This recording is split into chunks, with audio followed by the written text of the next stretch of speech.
Assalamu alaikum and welcome to Perspective. We'll be talking about the economic and political challenges both that the government faces at this time, considering of course inflation, price hike. Also we've seen the recent increase in fuel prices, and of course the government is categorically saying that these were subsidies that needed to be withdrawn immediately because of the last government's decisions when they came in.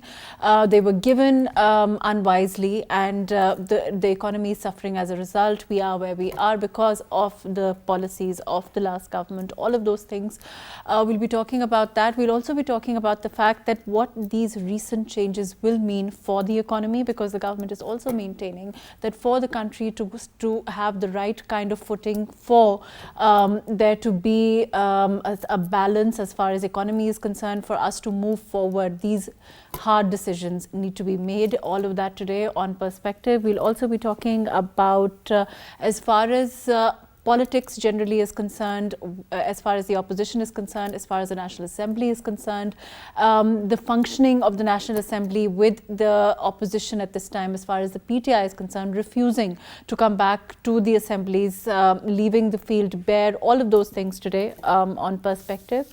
I have with me today Ali Salman, who is Executive Director, Prime Institute Studio. Thank you so much for being with us today. We also have with us Kaisar Ahmed Sheikh, who's an M&A with PMLN. Thank you so much for being with us. And we have with us Dr. Salman Shah, who's former Finance Minister. Thank you for joining us. Salman sir, we've had this conversation before also as far as this increase in fuel prices is concerned, the ramifications of that on the economy is concerned. As far as the narrative of the government is concerned, they're of course saying that these decisions were made, they were very difficult, but they had to be made considering the overall economic situation.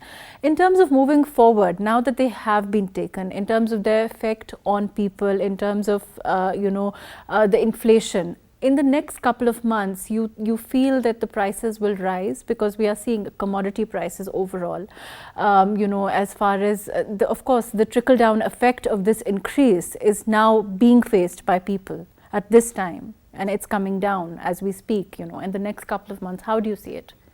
Well, I think, first of all, we need to realize that although the government has, restored the prices almost according to international prices at current level, yeah, but still it has not restored the petroleum levy and GST.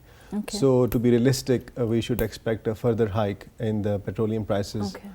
By the consumers, because the government is not collecting the levy and the GST on petroleum prices for last few months, and that was also one of the demands from IMF. Now it is obvious that this will have an inflationary impact, and in fact this is already beginning to have inflationary impact. If you look at, for instance, the transport costs, which is already going up for both passengers and cargo. And it will have an impact on our daily commodities. Even like also essentials, of course, there's an across-the-board increase. Yeah, that's right. I mean, of course, this is always will be one factor. There will be other factors like international situation and the shortage and the border closures, and all these, of course, will be adding up. But we are expecting a rise in inflation. But I think another question needs to be asked is this the only mechanism? Or are there alternative mechanisms? Are there alternative mechanisms in your opinion? Do you think that there was an option, there was any other way to deal with this at all? Well, there was an interesting proposal which was floated today by PIDE Professor Dr. Idris, and I would like to quote it. And he said that rather than taking a fiscal burden for passing on the reduction in prices, or just exposing the public immediately to this price, maybe some level of salary cuts, maybe a 1 day of salary cut across the formal sector could be exercised, and that would be sufficient to, let's say, save the public from immediate exposure to the price hike. So that is like a temporary solution, but right, obviously in the long run, we must stick to the principle of maintaining the prices. Okay, let me come back to you. I'm going to go to Kaisar Ahmed Sheikh Saab.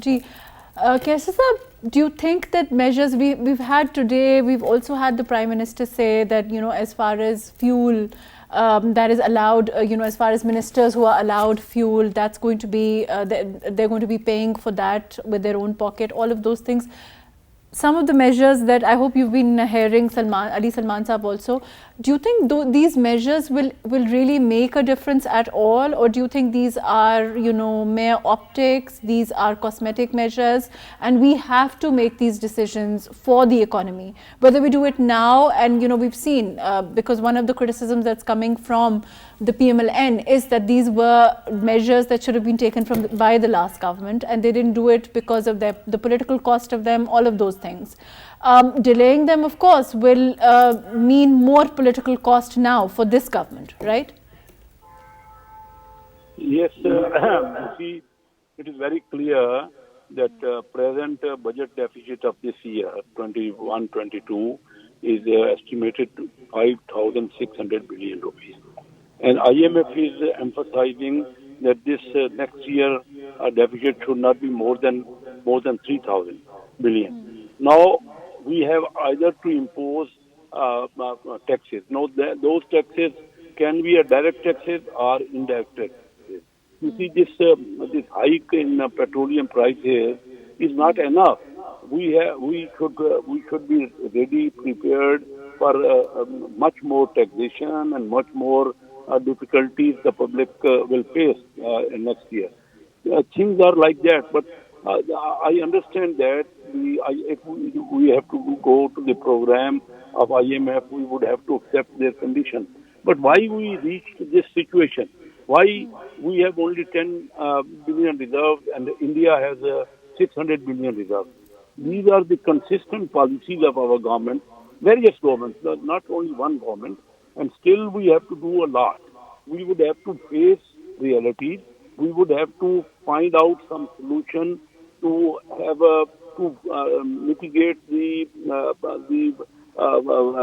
red tapeism in Pakistan. We should boost foreign. You're talking about consistency now. As far as the PMLN is concerned, as far as the government is concerned, overall, there's a lot being said about consistency, about there being one consistent policy as far as economic policy is concerned.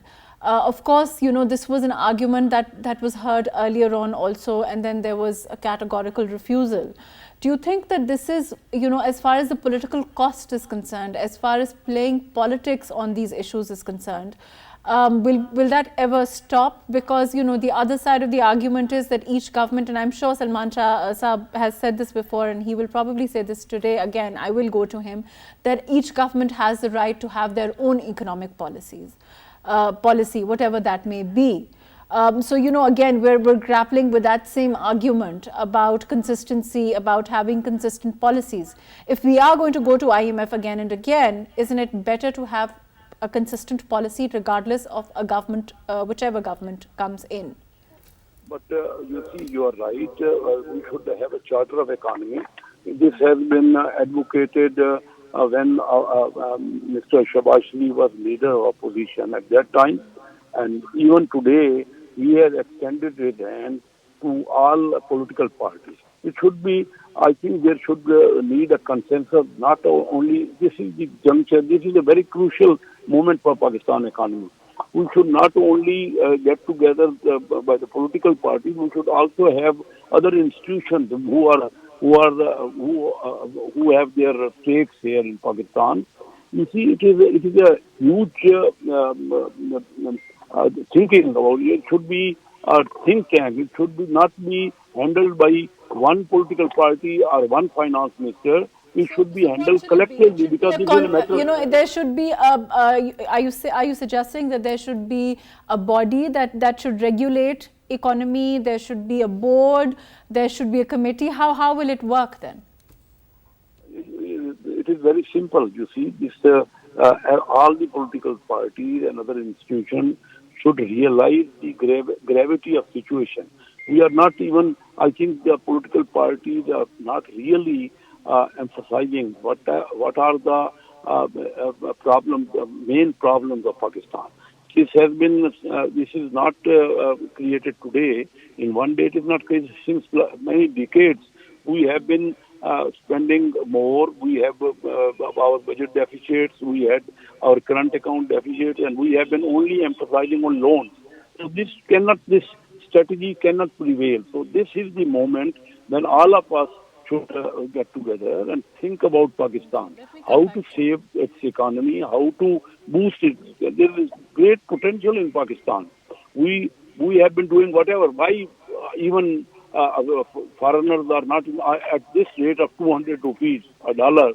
So cheap. Our things are so cheap, but still Right. our people, we could not attract the investors, and we could not have our bureaucrats to understand that this is the time that we should facilitate the private sector. Private sector is engine of growth. We should give more loan to SMEs.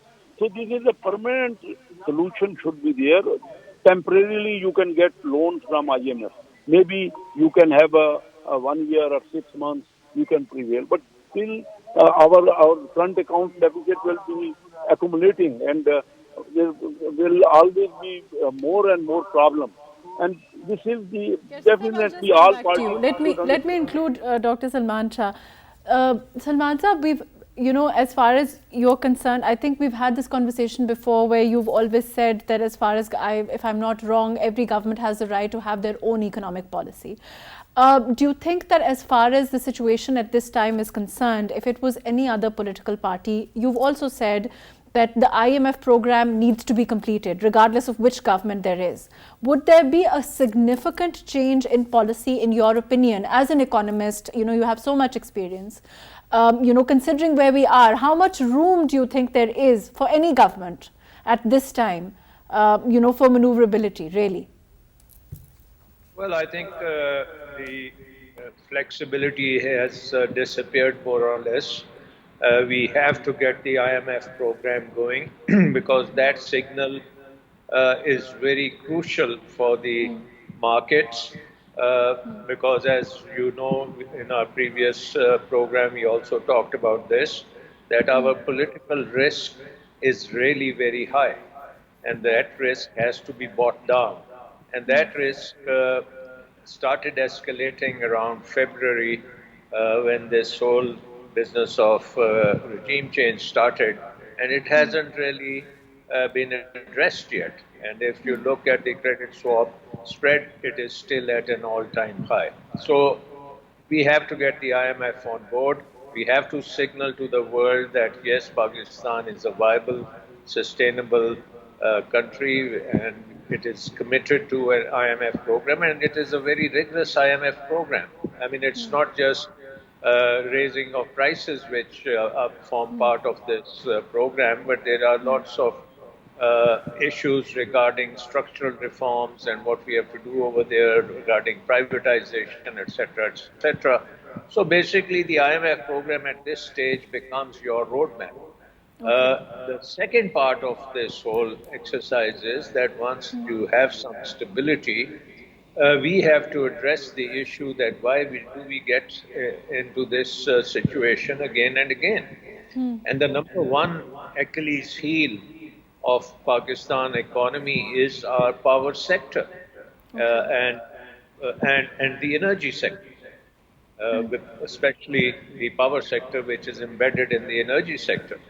Right. And the reason why I'm saying that this is the biggest Achilles heel for the economy is this is the biggest contributor to our trade deficit because most of our energy has been now shifted to imported energy. So at Okay. one time, particularly in the power sector, our power was 70% hydel and about 30% other sources. Now it has been turned upside down. So everything is imported and we can't afford it. And coupled with that, we have atrocious management of the power sector, our management, our civil services who make the policies over there.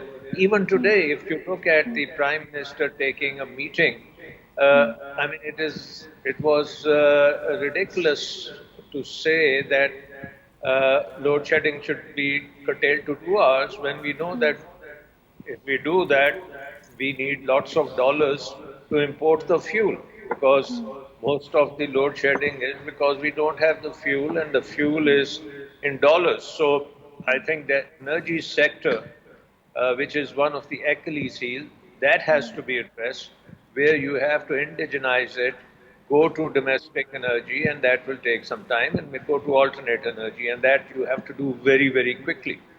The second Achilles heel of the economy is the external debt. And this external debt is sitting right there, and it has to be refinanced, it has to be serviced, and all of it has to be done in the international markets. And we need more borrowing just to keep this debt afloat. So at some point in time, we'll have to look at it. Do we need to really restructure this debt? Is there any element in which we can reschedule it and make it longer? And that would need a particular debt strategy for Pakistan, and that has to be put into place Salman at when some you're point saying in all time. of this, I will, when you're saying that there is, according to you, very little room now for maneuverability. There is also, all of these general considerations that need to be made as far as the IMF program is concerned, as far as, the energy sector, all of those things. Do you think it's wrong to perhaps move towards, again, I would ask, some sort of an economic charter for a while, when we can actually put the economy on track, and then, as a country, perhaps we can decide to disagree? Well, I think given the current polarization in the country, I don't think it is possible to have a charter of economy when people are so polarized that they can't even talk to each other. And so I think whoever is in position in the government, it is their responsibility to do the things needed for stability. And that has to be done. We cannot delay it. You have to do it, and you have to take the political cost that comes with it. And I mean, most governments have done it. Mr. Zardari, when he was the president, we know that the PMLN derailed an IMF program because of the value-added tax. And today, I mean, the last government was derailed because of the Mehngai movement. And this government will probably get derailed because they have to take the unpleasant decisions of making the prices of energy go to the levels which are needed to sustain the economy, and that will mean a big round of inflation, and that is going to cut into their voters' vote bank, and you will have to pay that price. Now the question is, why should the opposition take that? Salman Saab, you were saying that before also we were having this discussion, and you said that it seems it's possible for governments to generally weather this. They do have room, whether there is of course the political cost of it initially, of course, then they have had to make these decisions. What would you base that on? Well, I would like to look at it from both short-term and medium-term perspective, and I would like to talk a little bit more on the fiscal side of our crisis. Fair enough. Whenever the new budget comes, we always hear that, oh, maybe we are expecting, let's say, new taxes or an increase in tax rates. I would like to say that we need to look back at the fiscal envelope which is available. And earlier we were talking about the fiscal deficit, which has gone to about more than 5,000 billion rupees. So if you look at, for instance, three sources of our expenditures, which I think can be managed. First of all, it is what we call tax expenditures or tax exemptions. So last year we gave away about 1.5 trillion rupees in exemptions, and half of that was for industries, which I think must be immediately called back. Everyone, salaried, business, all sectors should pay some level of income tax, and ideally it should be same level, like a flat tax rate. So that is one thing. We need to withdraw all these exemptions. So you will have a big chunk of tax resources available within the current resources, like you don't need to introduce new taxes. The other thing is that when we also talked about subsidies, if you look at the subsidy amount and the other sort of the government decision, which in terms of fuel subsidy, which we estimated, I think this is almost going to 1.4 trillion rupees for this year also. So you see, just these two amounts goes to 3 trillion rupees, Okay. which is a significant portion of the fiscal deficit. And I'd also like to propose that, instead of just focusing on, let's say, the petroleum prices, we need to show, the government need to show that it can also curtail expenditures. Good thing that the government is, for instance, is sensitive, and they are saying that they are cutting down petroleum related expenditures, but this is going to be a minor thing. Let's talk about also some part of defense expenditures, which needs to be rationalized and which needs to be sort of seen with in the context of the greater national priorities. So I think with these adjustments and also reducing the expenditures on the state-owned enterprises, we can actually reduce the fiscal deficit, and this will also satisfy the IMF conditions, but without adding new taxes, because once you increase more taxes, it gives a signal to the businesses that, okay, their investments would go down. So that is one thing I would like to see. And I think I am optimistic that the current Finance Minister, Miftah Ismail, is sensitive to the business environment. He comes from the business, although that doesn't help always. But I think in terms of business environment, it is important to come up with a tax policy which sees minimum exemptions and which sees a broad-based tax policy. Right, let me go to Kaisi Saab. Kaisi Saab, I hope you've been listening. Do you agree with what Salman Saab is saying as far as the next budget is concerned, as far as the areas that need to be targeted, as far as, where we can probably, get more revenue? Do you think the government is going to move towards that? Yes, I'm sure about it, that without having more revenues, without collecting huge more revenue, presently our revenues are around 10% of GDP.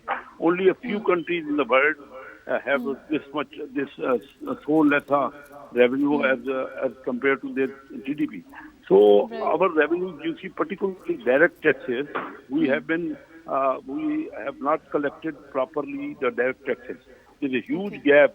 I come from the business family, and I am a businessman since long.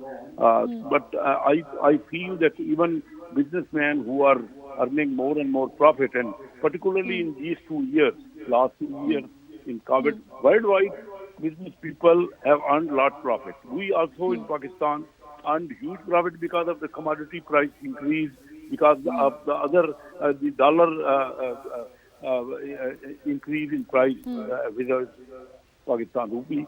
So direct taxes should be imposed, but we should avoid to impose indirect taxes like sales taxes. And main reason we should, at present, we can only survive if we have a less deficit, like IMF is emphasizing. I think it's not hurting business. Business is being hurt because of the confidence. People don't have confidence in the market. And yes, more. When you talk about confidence, what about Moody's investor, services and their recent downgrade? That is also going to have its effect overall, on investors, on FDI. And we keep saying, and you also, I think, have said time and again that is the main area where we need to focus as far as our economy is concerned. And this is not going to help there, right? Yes, my main emphasis is I practically know people are not giving more importance to it. Our bureaucrats have not been business friendly and have not been facilitating. Repeatedly, governments are saying that they will have more and more incentives for the business. You see, we have many bottlenecks. The red tape is there, and huge. The time is wasted, and people, even foreign investment, you can just have.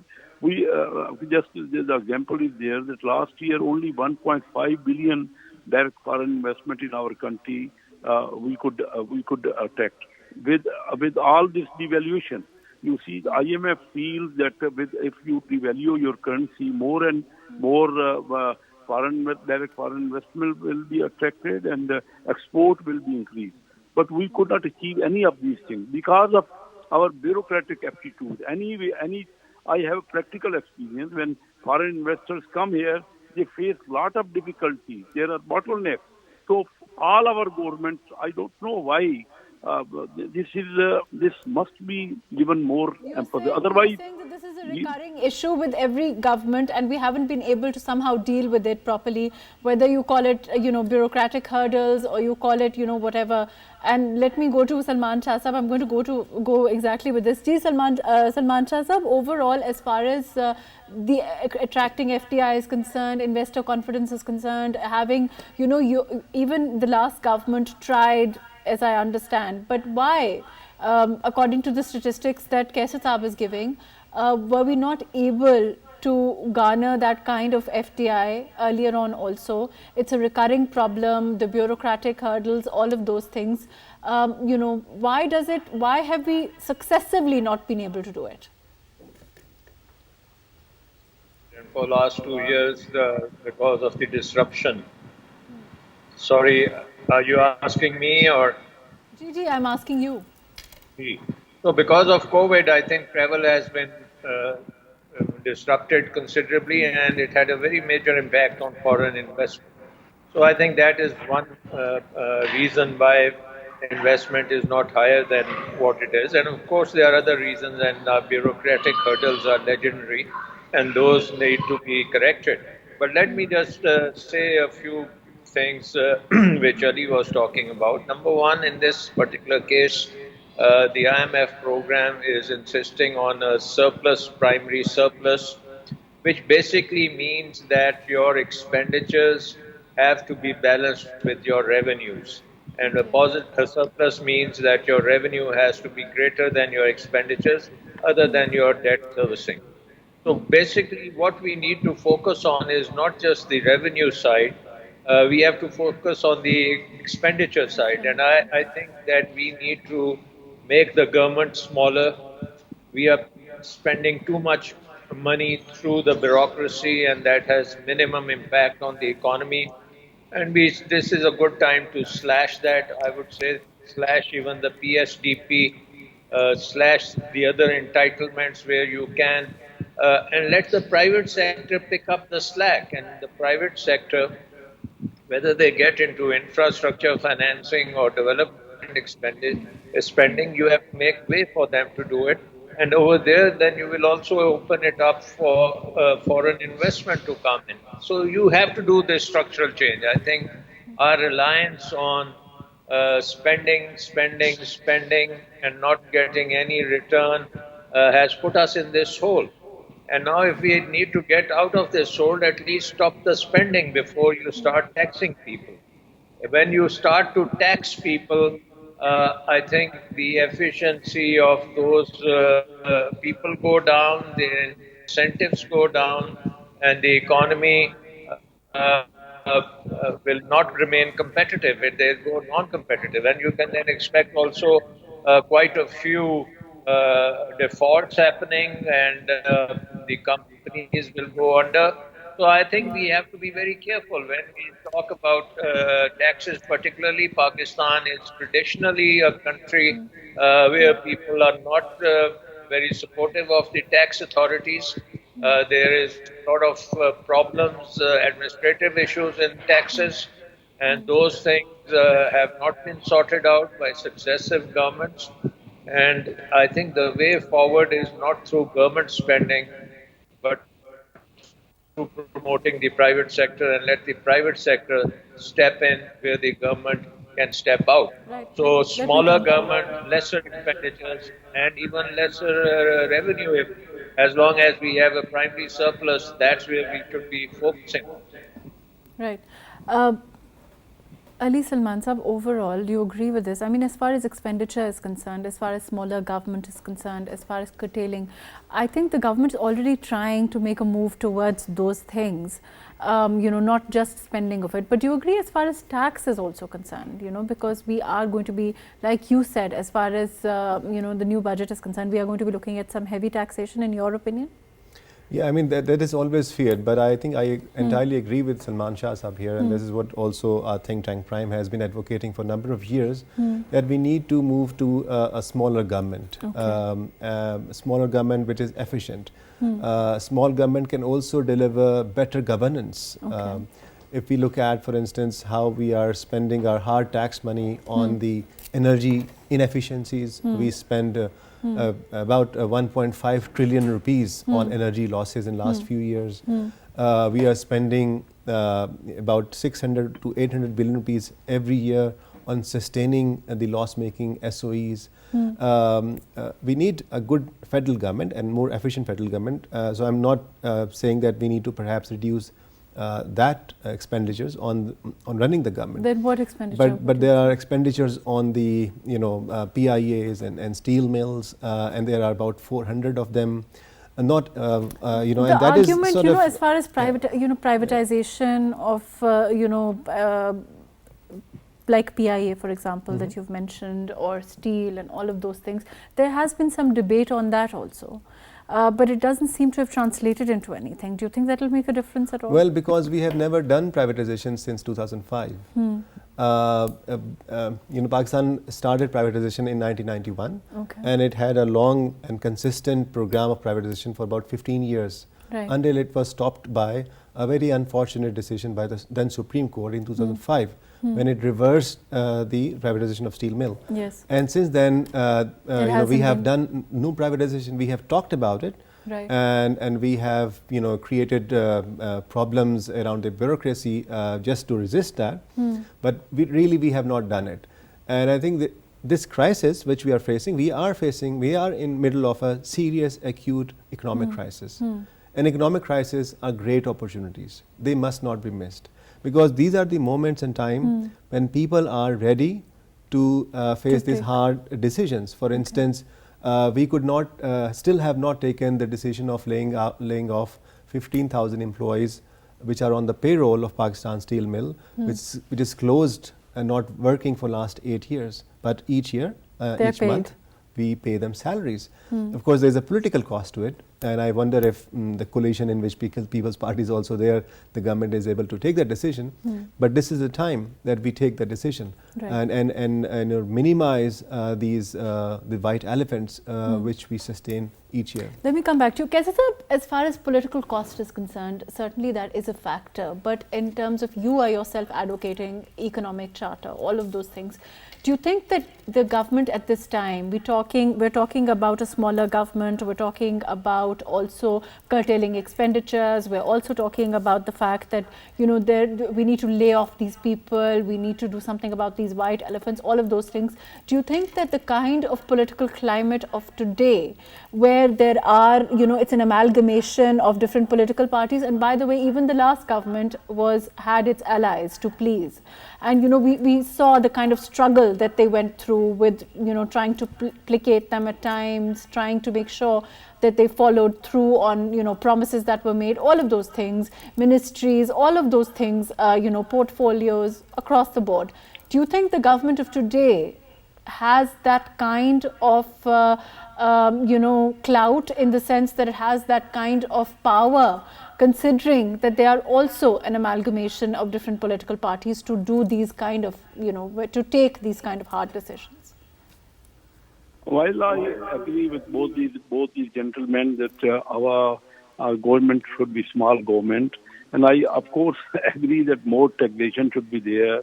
Every one of us agrees that there should be privatization, but it's at this scenario, at this political position, when we don't have agreement and such wide differences between the political parties, when I advocate and I give more and more emphasis to the Charter of Economy, without it, it's not possible, because this is a coalition government, and not all parties will agree to it, that it should be privatization. In the past, we had experienced when we were going to privatize PIA, there was huge bottlenecks by PTI at that time. They were against it, and they vigorously deferred it. So these are, I think, if we think about the country, we should first of all should be sincere with the cause, and we should get together. If we, at this scenario, even no government, if you have if you have an early election and some new government comes, still these things will prevail. You see, People Party has never been in favor of privatization. And then bureaucrats take this hurdle has not been removed. All the parties have been asking for that. So this is a mess, and it is a very difficult moment. It's not so easy. We can suggest, but the political situation in Pakistan today, I don't feel there's a good optimistic future scenario. Yes, sir, you're also saying the political situation. You're also talking about the political situation. Dr. Salman Shah is also talking about the fact that, of course, the polarization exists at this time.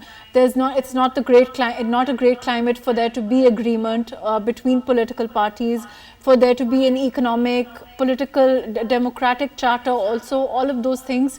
Then overall, are we going to be doing the same thing a year from now, 2 years from now, whichever government then comes in? Are we going to be, are we going to slide further down? Things don't seem great at this time. Dr. Salman Shah. Right.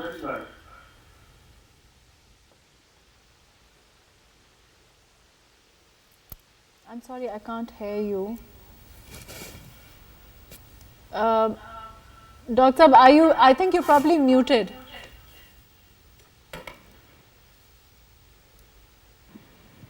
I think the political parties have their manifestos, and they should really spell out in their manifestos exactly what they want to do in the economic area, and then they actually do it once they've voted into powers. So, I mean, to get this kind of a coalition, now this current government is a very big coalition. Why can't they get an agreement amongst themselves that this is something which we are going to do? What else do they need? So the question is really, we need to tell the people of Pakistan that for the last 40 years, we have not done the reforms which we needed to do to make this economy productive, to make this economy competitive, and to be able to participate in global markets. And the way to do it is through these reforms, which means a smaller government, which means a empowered private sector, which means a very good investment climate, and all those things which other countries have done in the past, and it's no rocket science. And once you are able to win an election in Pakistan and you get a mandate, then you go ahead and do it. Unfortunately, we have had very weak governments. They are coalition governments, and they find that it's very difficult for them to do anything. And that is, I think, the system, the election system has to be quick, and maybe we need a couple of elections before everybody will agree that this is what we need to do in the future. So the Yes, political sir. parties have the key to everything. Political parties need to have economic think tanks, and their own economic think tanks should develop the programs, and these programs should be well tested in terms of global practice. And then, if they win the elections, they go and implement all these things. Yes, sir, But why, right, I think that Dr. Saab raises a fair point. He says why, when you have such a large coalition, you have little to no opposition in the National Assembly at this time. PTI is not coming. Don't you think it's a golden opportunity for you as, the government at this time to perhaps move forward and do these things? No, I don't feel this is a golden opportunity because the people of the parties of different manifesto, like People Party and Muslim League, they have totally different manifesto regarding privatization. Still, also regarding make facilitation to the business. So I don't feel this coalition government, and it is a thin majority. Even if we have a majority during PMLN and majority during 2013 to 18, even then we could not prevail. You see, because there was differences by the opposition, and the opposition just boycott and make protest and make violations and marches. So we should learn about we should come to know about it. This political system, miserably last 40 years, I fully agree with Mr. Sulaiman. Since last 40 years, we have been going on wrong path.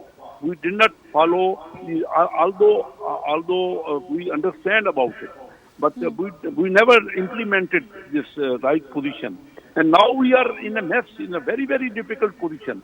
You see, the presently, in my last speech in National Assembly, I forecasted that the inflation will be more than 20%.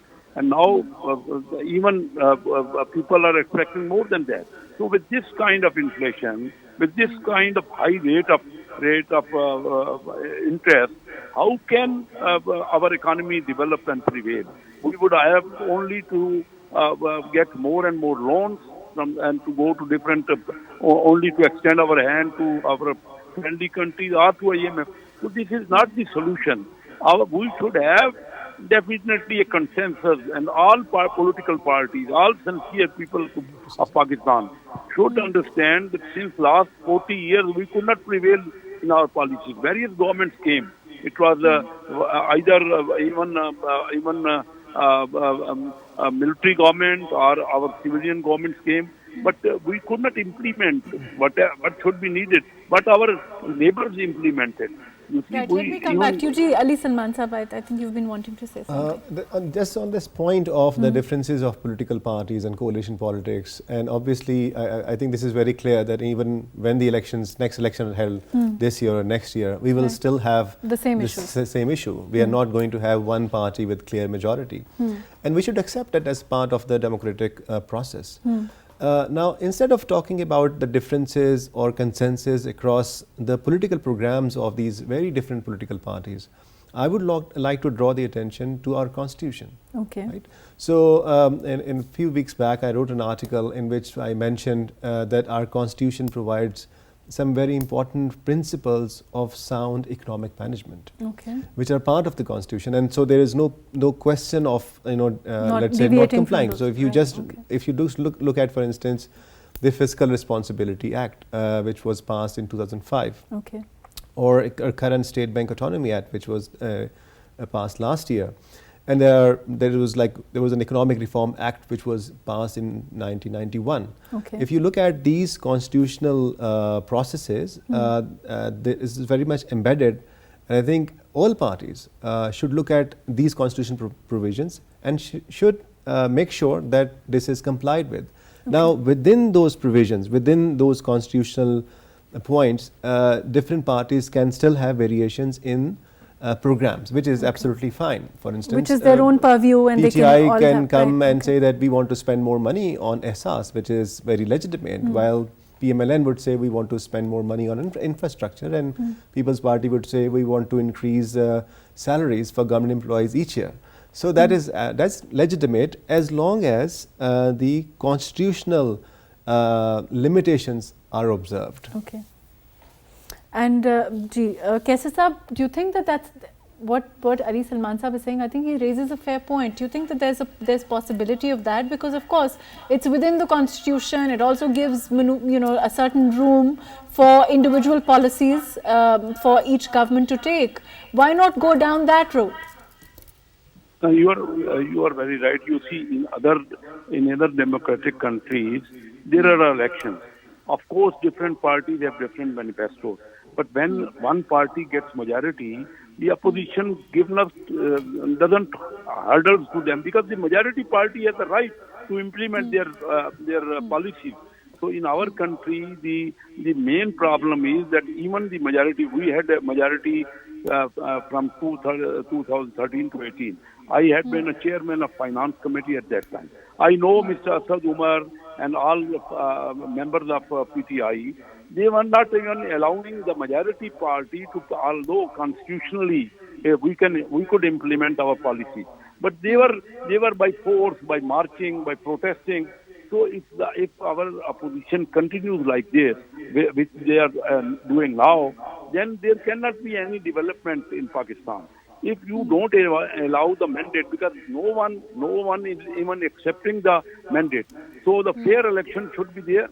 And in India, there are elections. Never a party who loses, they don't complain that the elections are not fair. In Pakistan, we have never accepted the mandate of the party. And even the party who gets a majority, they are not given proper opportunity to prevail their policies. So this has been a problem in Pakistan. So how can in these marches and all protests and every time a long march, I don't know there is any possibility. We should understand about it. It is not happened in the democratic and developed countries. So democracy is of course right. Different parties have the right to have their own manifestos and they should have their own policies. And people should give votes. Even in UK, you see that it's all very well for us. It's all very well for us to compare our voters with those in the UK. But overall, we also have to keep in mind what our education structure is like, what our literacy is like, what our, when we talk about our political parties playing to people, when we talk about political cost, we also have to factor in the reality of our literacy. I understand that. But if we don't allow, if a party wins, they get mandate from the people, and if we don't allow them to prevail their policies, so what is other course of action? What can be done then? Of course, I understand this is because of the literacy, because of the education, all that. But we should learn something as per the democratic process. Otherwise, this democracy will not prevail. The democracy I have seen last 3.5 years in the parliament, you see they are leveling allegations to each other. The members are just blaming each other. So this is not the way. There should be a proper democratic system in Pakistan. Otherwise, right. Unfortunately, we're out of time. Thank you. Unfortunately, we're out of time. Thank you so much for being with us, Kaisar Ahmed Sheikh Saab, Ali Salman Saab, Dr. Salman Shah. Thank you for joining us today. As far as the overall situation is concerned, certainly, across the board, there seems to be agreement on the economic realities of today. There is agreement on where we are as far as our economic situation is concerned. But yet again, we don't seem to be moving towards any closer to an economic charter. We are not moving towards, in the kind of polarization, as Dr. Salman Shah said, the kind of situation politically, the kind of attitudes we have as far as, not playing ball, so to speak, is concerned. It seems unlikely that there will be that kind of economic charter. Also, of course, at the same time, it seems paramount. It seems to be the only solution if we want to have a long term, we want to have a policy that can sustain for successive years, which seems to be the only solution as far as the economic experts are concerned. Let's hope and pray that we can move towards that kind of sustainable long-term economic policy. Thank you so much for joining us today on Perspective.